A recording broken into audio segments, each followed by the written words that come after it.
With dreams to abort and no slitted throats, they rose to the sun's faintly glimmer.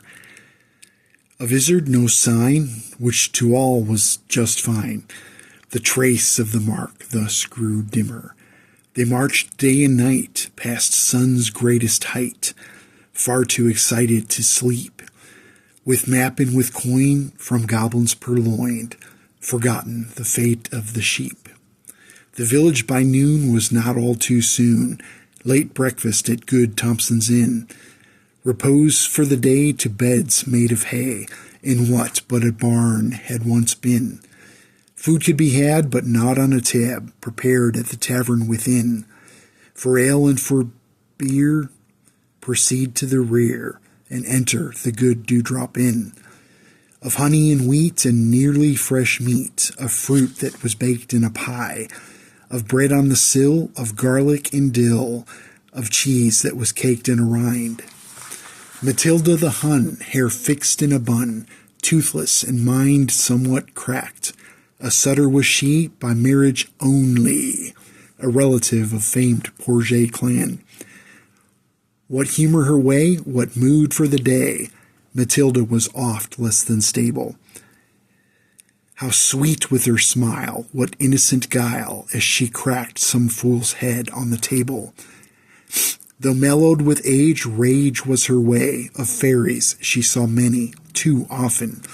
Told stories they did, sang songs and then hid. Matilda, how soon for your coffin? True, men were her envy and greed fairly friendly. No matter the phallus she lacked. Foul goose on the lame, no gander to blame, despite how she cackled and quacked. At least I'm sure no digit to lure the ladies lie under her tresses.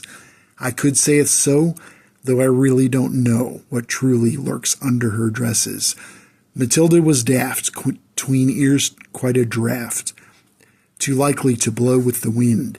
Sane she was not, vain, complained a lot, for misery good company had been.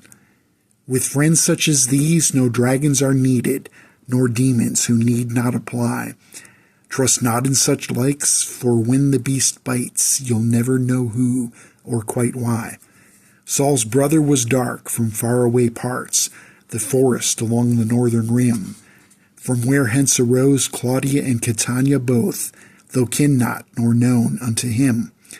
Was Nigel his name? That sounds like rain. The spells that he cast mostly worked. My brother was Saul, who thought he knew all, and that's why he was such a jerk.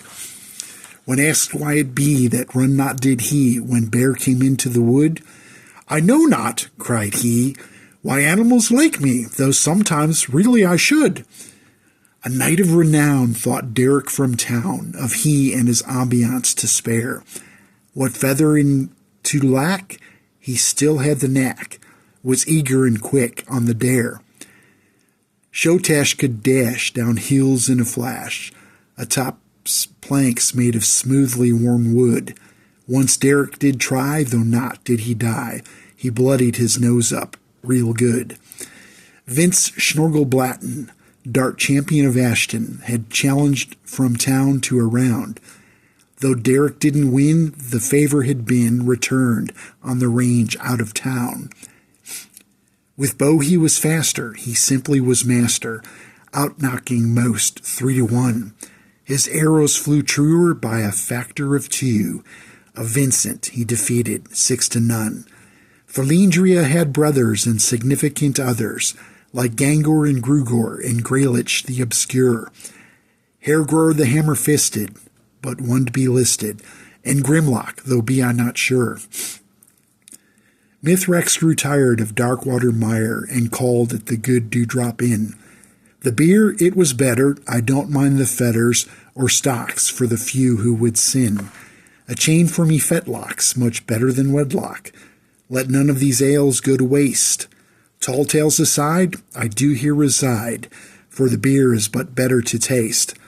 In then came Dread, the other brothers of Fred, Edgar, that Elmo, and Eli.